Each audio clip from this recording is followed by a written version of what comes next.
Praise Lord pastor. ദൈവനാമത്തിന് മഹത്വം ഉണ്ടാകട്ടെ.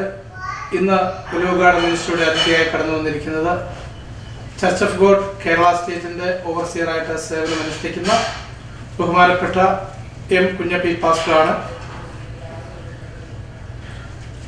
കർത്താവിൻ്റെ വയലിൽ കാലദേശഭേദമന്യേ രാപകൽ വ്യത്യാസമെന്നെ അഹോരാത്രം പണി ചെയ്യുന്ന ഒരു ദൈവദാസൻ്റെ വ്യക്തിപരമായ പരിശ്രമം കൊണ്ട്, തൻ്റെ വിശ്വാസികളുടെ ആഗ്രഹം കൊണ്ട് ഇന്ന് ഈ ഒരു സ്ഥാനത്തേക്ക് അദ്ദേഹം ഉയർത്തപ്പെട്ടിരിക്കുകയാണ്. വളരെ അധികായകന്മാരായ അഭിഷക്തന്മാരുടെ മുൻനിരയിൽ അദ്ദേഹം സ്ഥാനം നേടിക്കഴിഞ്ഞു. ഇന്ന് ചർച്ച് ഓഫ് ഗോഡ് ഈ നിലയിലായിരിക്കുന്നതിന് അദ്ദേഹത്തിൻ്റെ വ്യക്തിപരമായിട്ടുള്ള സംഭാവനകൾ വളരെയധികമാണ്. അത് സഭാവിശ്വാസികൾക്ക് അവരെല്ലാവരും ഏക സ്വരത്തോടുകൂടി പറയുന്നതും സമ്മതിക്കുന്നതുമായ ഒരു വസ്തുത തന്നെയാണ്. എന്നാൽ ഈ ഇൻ്റർവ്യൂവിൻ്റെ പ്രമുഖമായിട്ടുള്ള ഉദ്ദേശം എന്ന് പറഞ്ഞാൽ, എല്ലാ ദൈവദാസന്മാരുടെയും പ്രസംഗങ്ങൾ നമ്മൾ കേൾക്കാറുണ്ട്. എന്നാൽ അവരുടെ കഴിഞ്ഞകാല ജീവിത പശ്ചാത്തലം അല്ലെങ്കിൽ ഒരു അനുഭവ സാക്ഷ്യം നാം വളരെ വിരളമായി മാത്രമേ, അവരാരായിരുന്നു, ഏത് സാഹചര്യത്തിൽ നിന്ന് കടന്നു വന്നു എന്ന് നാം വളരെ വിരളമായി മാത്രമേ ശ്രമിക്കാറുള്ളൂ. ഇപ്പോൾ ഈ അഭിമുഖത്തിൽ നിന്ന് അദ്ദേഹത്തിൻ്റെ അനുഭവ സാക്ഷ്യമായിരിക്കും നിങ്ങൾ കൂടുതൽ കേൾക്കുവാൻ പോകുന്നത്. സ്കൂൾ ജീവിത കാലഘട്ടത്തിൽ കലാ സാംസ്കാരിക വേദിയിൽ വളരെയധികം വ്യക്തിമുദ്ര പതിപ്പിച്ച ഒരു വ്യക്തി കർത്താവിൻ്റെ സന്നിധിയിൽ ഇതുപോലെ ആയിത്തീരുവാനുള്ള സാധ്യതകൾ, അതിൻ്റേതായിട്ടുള്ള കാര്യങ്ങൾ അദ്ദേഹത്തിൽ നിന്ന് തന്നെ നിങ്ങൾക്ക് കേൾക്കാവുന്നതാണ്. 2011 ജൂൺ 30 മുതൽ ജൂലൈ 3 വരെ ഒക്ലഹോമയിൽ വെച്ച് നടന്ന PC9 കോൺഫറൻസിൽ നോർത്ത് അമേരിക്കൻ മലയാളി പെന്തിക്കോസ്തുകാരുടെ ഏറ്റവും വലിയ സംഗമമായ ആ കോൺഫറൻസിൽ പ്രസംഗിക്കുവാനായി ക്ഷണം സ്വീകരിച്ച് ഇവിടെ കടന്നു വന്ന മാന്യദേഹത്തോട് ആദ്യമായിട്ട് ഞങ്ങളുടെ മിനിസ്ട്രിയിലേക്ക് സ്വാഗതം ചെയ്യുന്നതിൽ എനിക്ക് അതിയായ സന്തോഷമുണ്ട്. തുടർന്നുള്ള നിമിഷങ്ങൾ നമുക്ക് അദ്ദേഹത്തിൽ നിന്ന് കേൾക്കാവുന്നതാണ്. പാസ്റ്റർ, നാട്ടിൽ വീട് എവിടെയാണ്? എൻ്റെ സ്വന്തം സ്ഥലം കൊട്ടാരക്കര ജില്ലയിൽ കൊല്ലം ജില്ലയിൽ കൊട്ടാരക്കരക്കടുത്ത് വാളകം എന്ന ദേശങ്ങളാണ് എൻ്റെ സ്വന്തം നാട്. അവിടെയാണ് ജന്മദേശം. ഒരു മാർത്തോമാ കുടുംബത്തിലാണ് ജനിച്ചു വളർത്തപ്പെട്ടത്. 68 കർത്താവായ യേശുക്രിസ്തുവിനെ രക്ഷിതാവായി സ്വീകരിച്ച് കൃപയിലേക്ക് വരുന്നത്.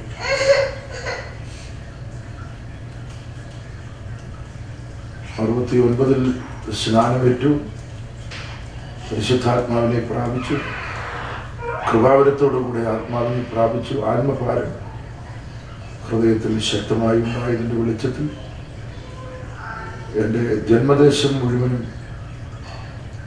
ഞാൻ വീടുകൾ സന്ദർശിച്ച് സുവിശേഷം അറിയിച്ചു, കൺവെൻഷനുകൾ ക്രമീകരിച്ചു, പരിശീലനങ്ങൾ നടത്തി. ആ കാലത്ത് ഇതുപോലെ മൈസെറ്റുകളോ മറ്റും ഇല്ലാത്ത സമയത്ത് തകരം ചുരുട്ടിയുള്ള മെഗാഫോണിൽ കൂടെ ഉയർന്ന കുന്നിൻ്റെയും പാറയുടെ ഉയരത്തിലും കയറി നിന്നും തെരുവിൽ കൂടെയും ദൈവവചനം വിളിച്ചു പറഞ്ഞ് യേശുക്രിസ്തുവിൻ്റെ സുവിശേഷം ഞാൻ അറിയിക്കുമായിരുന്നു. ഹൈസ്കൂൾ പഠന കാലഘട്ടത്തിൽ കലാ സാംസ്കാരിക രംഗങ്ങളിൽ വളരെ ശോഭിച്ചു. അങ്ങനെ സാഹിത്യ സമാജത്തിൻ്റെ ജനറൽ സെക്രട്ടറിയായി ഹൈസ്കൂളിൽ ഞാൻ മത്സരിച്ചു. അന്ന് സ്റ്റുഡൻസ് ഏറ്റവും വലിയ ഭൂരിപക്ഷത്തോടുകൂടെ എന്നെ തിരഞ്ഞെടുത്തു. പല നാടകങ്ങളിൽ അഭിനയിച്ചു. ആ നിലയിൽ മുമ്പോട്ട് പോകുമ്പോഴാണ് കർത്താവിൻ്റെ വിളിയും തിരഞ്ഞെടുപ്പും ഉണ്ടായത്. 19-ാമത്തെ വയസ്സിൽ ഞാൻ എന്നെ കർത്താവിൻ്റെ വേലയ്ക്ക് സമർപ്പിക്കുകയും മൗണ്ട് സിയോൺ ബൈബിൾ കോളേജിലേക്ക്, ചർച്ച് ബോർഡിൻ്റെ ബൈബിൾ കോളേജിലേക്ക് ഞാൻ പഠനത്തിനായിട്ട് പുറപ്പെട്ടു. അതിന് പിന്നെ ആരുടെയെങ്കിലും പ്രേരണ, വീട്ടിൽ നിന്ന് മോനെ നീ പോയി ബൈബിൾ കോളേജിൽ ചേരണമെന്നോ? പ്രേരണ ഇല്ലായിരുന്നു. എൻ്റെ അമ്മച്ചി എനിക്ക് എല്ലാ വിധത്തിലും പ്രാർത്ഥനയും പ്രോത്സാഹനങ്ങളും തരുന്നു. സുവിശേഷ വേലയ്ക്ക് ആരും എന്നെ പ്രേരിപ്പിച്ചില്ല. അതെൻ്റെ വ്യക്തിപരമായ ഒരു പ്രതിഷ്ഠയും സമർപ്പണവും ആത്മാക്കളെ നേടുക എന്നുള്ള ഒരു വലിയ ഭാരമായിരുന്നു. ആ കാലത്ത് ഞാൻ ഇറങ്ങുമ്പോൾ എനിക്ക് 2 സമർപ്പണമേ ഉള്ളായിരുന്നു. ഭക്ഷിപ്പാൻ ആഹാരവും ധരിപ്പാൻ വസ്ത്രവും മാത്രമേ ദൈവത്തോട് ചോദിച്ചുള്ളൂ. ഞാൻ ആത്മാക്കളെ നേടിക്കൊള്ളാം. ആ ഒരു സമർപ്പണത്തോടു കൂടെയാണ് ഞാൻ ഇറങ്ങിത്തിരിക്കുന്നത്. ബൈബിൾ കോളേജിൽ പഠിക്കുമ്പോൾ തന്നെ മാവേലിക്കര കാരായ്മ ചർച്ചിൻ്റെ ചുമതലയിലേക്ക് അന്നത്തെ state overseer A V Abraham സാറിനെ നിയമിച്ചു. അത് ഏത് വർഷമാണ്? അത് 72 കാലഘട്ടം. 1972 കാലഘട്ടം. 71-72 കാലഘട്ടത്തിലാണ് അവിടെ പ്രവർത്തിക്കാൻ പോയത്. കല്ലുമല, കാരായ്മ, മാവേലിക്കര തുടങ്ങിയുള്ള സ്ഥലങ്ങളിൽ ഞാൻ പ്രവർത്തിച്ചു. അതിനുശേഷം ഭരണിക്കാവ് കറ്റാണത്തേക്ക് ഒരു വേല സ്റ്റാർട്ട് ചെയ്യാനുള്ള നിയോഗമുണ്ടായി. അവിടെ ദൈവസഭയുടെ ഒരു പ്രവർത്തനം ഞാൻ തന്നെ ആരംഭിച്ചു. അതിന് മനോഹരമായ ഒരു സഭയായി രൂപപ്പെട്ടു. ആ സഭയിൽ 75 വിശ്വാസികളും നല്ലൊരു ആരാധനാലയവും ഉണ്ടായി. അന്ന് അവിടെ ആരാധനാലയത്തിന് വസ്തു വാങ്ങിച്ചിട്ടാണ് ഞാനിവിടെ ട്രാൻസ്ഫർ ആകുന്നത്. ചെങ്ങന്നൂരിൻ്റെ അടുത്ത് പെണ്ണക്കര ചർച്ചിലേക്കാണ് ഞാൻ അന്ന് ട്രാൻസ്ഫറായി വരുന്നത്. അവിടെ 2 വർഷക്കാലം പ്രവർത്തിച്ച ശേഷം കോട്ടയം പുതുപ്പള്ളി ചർച്ചിലേക്ക് ട്രാൻസ്ഫറായി. 4 വർഷം അവിടെ പാസ്റ്ററായി പ്രവർത്തിച്ചു. 82-ൽ ചർച്ച് ബോർഡ് എനിക്ക് ഓർഡിനേഷൻ തന്നു. അതോടൊപ്പം ഒരു പ്രൊമോഷൻ തന്നു. ഡിസ്ട്രിക്ട് പാസ്റ്ററായി പാമ്പാടി ഡിസ്ട്രിക്റ്റിൻ്റെ പാസ്റ്ററായിട്ട് ഞാൻ ചാർജ് എടുത്തു. സൗത്ത് പാമ്പാടിയിൽ ഞാൻ താമസിച്ച് 2 വർഷം പ്രവർത്തിച്ചു. ആ ഡിസ്ട്രിക്റ്റിനെ ഞാൻ വളർത്തി. 84-ൽ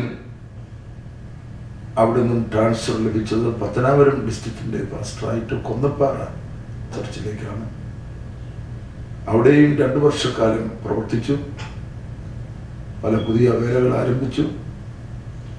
അവിടെ നിന്നും 86-ൽ ഞാൻ ട്രാൻസ്ഫറായി തിരുവല്ല ടൗൺ ചർച്ചിൻ്റെ പാസ്റ്ററായിട്ട് ഞാൻ വന്നു. തിരുവല്ല ഡിസ്ട്രിക്റ്റിൻ്റെ പാസ്റ്ററായി ചാർജ് എടുത്തു. 5 വർഷക്കാലം അവിടെ കർത്താവിന് വേണ്ടി ഞാൻ പ്രവർത്തിക്കുകയും സഭകൾ സ്ഥാപിക്കുകയും ചെയ്തു. 91-ൽ നേരത്തെ ഞാൻ പാസ്റ്ററായിരുന്ന പുതുപ്പള്ളി ചർച്ചിലേക്ക് വീണ്ടും അവിടുത്തെ വിശ്വാസികളുടെ ആവശ്യപ്രകാരം അന്നത്തെ state overseer pastor PV sir എനിക്ക് അപ്പോയിൻമെന്റ് തന്നു. ആ കാലഘട്ടത്തിൽ 9 വർഷം വീണ്ടും ആ സഭയുടെ പാസ്റ്ററായി. 2 കാലഘട്ടങ്ങളിലായി എൻ്റെ 13 വർഷം ഞാൻ പാസ്റ്ററായി പ്രവർത്തിച്ചത് കോട്ടയം പുതുപ്പള്ളി ചർച്ചിലാണ്. 13 വർഷം കോട്ടയം പുതുപ്പള്ളി ചർച്ചിലെ ഒരു സഭയുടെ പാസ്റ്റർ. ഒരു നല്ല കാലഘട്ടം. അതിനുശേഷം 2000 ആണ്ടിൽ പൊതുശുശ്രൂഷയിലേക്കുള്ള പ്രവേശനങ്ങളുണ്ടായി. ചർച്ച് ബോർഡിൻ്റെ സൺഡേ സ്കൂൾ ഡിപ്പാർട്ട്മെന്റിന്റെ പ്രസിഡന്റായി നിയമനം കിട്ടി. അന്ന് വരെ ദൈവസഭയുടെ സൺഡേ സ്കൂളിന് ഏകീകൃതമായ ഒരു സിലബസോ ആ നിലയിൽ സിലബസ് ക്രമീകരിച്ചുള്ള ഒരു പുസ്തക ക്രമീകരണങ്ങളോ ഇല്ലായിരുന്നു. പല പുസ്തകങ്ങൾ വെച്ച് പഠിപ്പിക്കുന്ന ഒരു രീതിയായിരുന്നു. എന്നാൽ ഒരു പാഠപുസ്തകത്തിന്റെ ഒരു ക്രമീകൃത ഞാനത് ക്രമീകൃത രീതിയിലേക്ക് കൊണ്ടുവന്നു. എന്നോടൊപ്പം അന്നത്തെ Sunday school secretary MK Shamil sir എന്നോടൊപ്പം അധ്വാനിച്ചു. ദൈവസഭയ്ക്ക് 12 ക്ലാസ്സിലും ക്രമീകൃതമായ പാഠപദ്ധതി ഉണ്ടായി. അത് അച്ചടിക്കാനുള്ള സ്പോൺസർമാരെ ഞാൻ കണ്ടെത്തി. ഞാൻ ചാർജിലിരുന്ന കാലഘട്ടത്തിൽ 15-12 ക്ലാസ്സിലേക്കും പാഠപുസ്തകങ്ങൾ അടിച്ച് ഞാൻ സഭകളിൽ എത്തിച്ചു. ആ സിലബസ് തന്നെ ഇന്നും സഭ തുടർന്നു പോകുന്നു. പുതിയ ചില പദ്ധതികളൊക്കെ സൺഡേ സ്കൂൾ ഡിപ്പാർട്ട്മെന്റിൽ ഞാൻ ആവിഷ്കരിച്ചു. അതിന് തുടരുന്നു. ചർച്ച് ഗ്രോത്ത് മിഷന്റെ ഡയറക്ടറായിട്ട് വീണ്ടും നിയമനം ലഭിച്ചു. അതിനിടയ്ക്ക് ചർച്ച് ഗ്രോത്ത് മിഷൻ എന്ന് പറയുമ്പോൾ അവരുടെ പ്രവർത്തനങ്ങളൊക്കെ ഏത് രീതിയിലാണ്?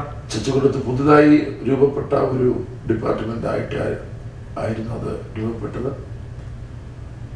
അത് മലബാർ കേന്ദ്രമാക്കി പ്രവർത്തിക്കണമെന്നുള്ള ഒരു തീരുമാനത്തിലാണ് അതുണ്ടായത്. അതനുസരിച്ച് ചർച്ച് ബോർഡിന്റെ പ്രവർത്തനം ആ കാലഘട്ടം വരെ ഇല്ലാതിരുന്ന കണ്ണൂർ കാസർഗോഡ് മേഖലയിലേക്ക് ഞാൻ ഫോക്കസ് ചെയ്തു. യേശുവിനെ സ്നേഹിക്കുന്നു എന്ന ഹെഡിങ്ങോട് കൂടെ 1,00,000 ട്രാക്ട് ബൈബിൾ സൊസൈറ്റിയുടെ സഹായത്തോടെ ഞാൻ അടിച്ച് അവിടെ പരിശീലനങ്ങളിലും വിസിറ്റുകളിലും ഒക്കെ ഞാൻ വിതരണം ചെയ്തു. ഈ കണ്ണൂർ കാസർഗോഡ് ഏരിയ എന്ന് പറയുമ്പോൾ അവിടെ ക്രിസ്ത്യാനികൾ വളരെ കുറവാണ്. ഇപ്പോഴും ഹിന്ദുക്കളും കത്തോലിക്കരും സംഘടന നടന്ന ഒരു സ്ഥലമായിട്ടാണ് ഇപ്പോഴും അറിയപ്പെടുന്നത്. അവിടെ പോകാൻ അങ്ങനെ പേടിയോ അങ്ങനെ വല്ലോ ആ സ്ഥലത്തേക്ക് ഭയപ്പെടുത്തി എല്ലാവരും പോകരുത്, അവിടെ ചെന്ന് പ്രസംഗിക്കരുത് എന്നൊക്കെ എൻ്റെ വീട്ടുകാരും സഹപാഠികളൊക്കെ വിലക്കിയിരുന്നു. പക്ഷെ അന്നൊരു ആത്മനിയോഗമായിരുന്നു ഞാൻ അവിടേക്ക് പോയത്.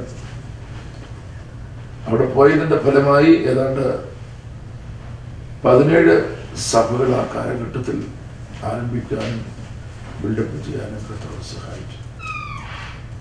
അതെല്ലാം ഇന്ന് പലതും സഭാഹോളുകളായി വിശ്വാസികളായി അതൊക്കെ വളർന്നു വരുന്നു.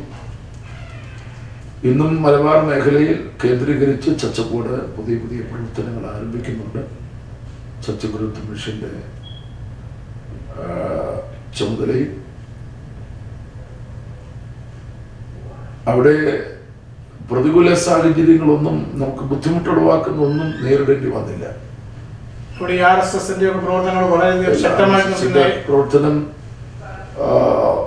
ഒരു തടസ്സം കൊട്ടിയൂർ എന്ന് പറയുന്ന സ്ഥലത്ത് തലശ്ശേരിയിൽ നിന്നും 2.5 മണിക്കൂർ യാത്ര ചെയ്ത് കിഴക്കോട്ട് വരുമ്പോഴുള്ള ഒരു സ്ഥലമാണ് കൊട്ടിയൂര്. പാലുകാച്ചി എന്ന് പറഞ്ഞ പേരുണ്ട്. അവിടെ ഹിന്ദുക്കളുടെ 1 മാസത്തെ ഉത്സവം നടക്കുന്ന ഒരു സ്ഥലമാണ്. ദേവസ്വം ബോർഡിന്റെ ലോഡ്ജുകളും ഒക്കെ ഉള്ള സ്ഥലങ്ങളാണ്. അവിടെ കത്തോലിക്കരും ഹിന്ദുക്കളും തിങ്ങിപ്പാർക്കുന്ന സ്ഥലമാണ്. കത്തോലിക്കരും അവിടെ ജാതികളെ പോലെ തന്നെ കഴിയുന്നവരാണ്.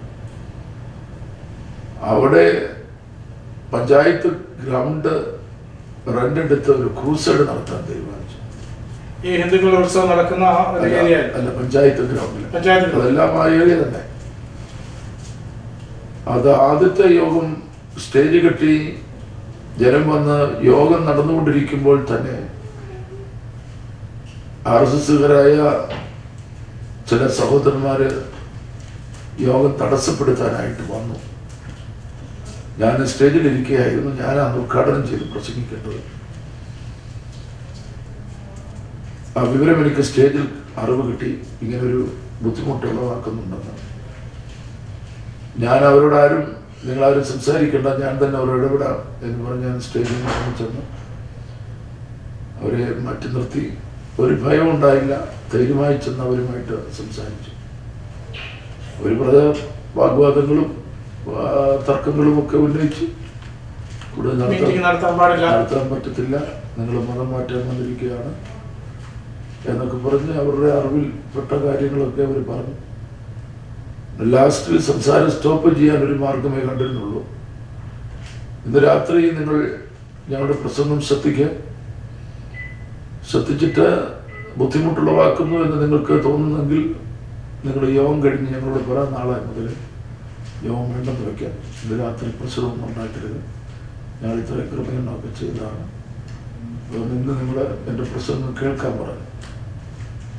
ഞാനിന്ന് രാത്രി മാനസാന്തരത്തെക്കുറിച്ചാണ് പ്രസംഗിച്ചത്. മദ്യപാനം, വെറുക്കുത്ത്, പുകവലി, ചീട്ടുകളി, വ്യഭിചാരം തുടങ്ങി മാനവജാതിയെ നശിപ്പിച്ചുകൊണ്ടിരിക്കുന്ന പാപത്തിൽ നിന്ന്